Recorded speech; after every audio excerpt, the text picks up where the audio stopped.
Freud's work on dreams began in 1887 when he was seeing a number of young women who suffered from what was then called hysteria, a puzzling complex of symptoms that ranged from aches and twitches to complete paralysis.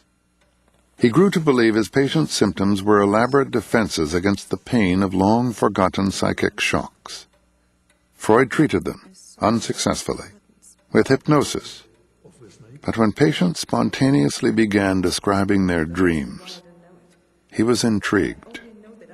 Eventually, Freud became convinced of the role that dreams could play in revealing hidden trauma. He brought me a box. What was in the box? I was very much afraid to open it.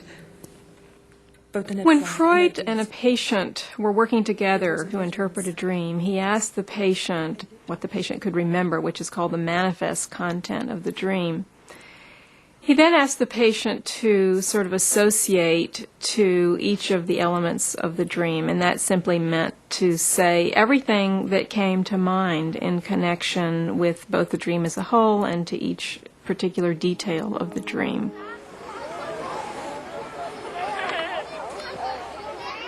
Freud's interpretation of the meaning of dreams was based on his larger view of human nature.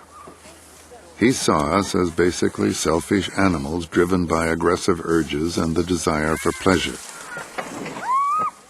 We learn how to repress our animal impulses as we grow up in order to get along in society, but we never totally conquer our primitive selves.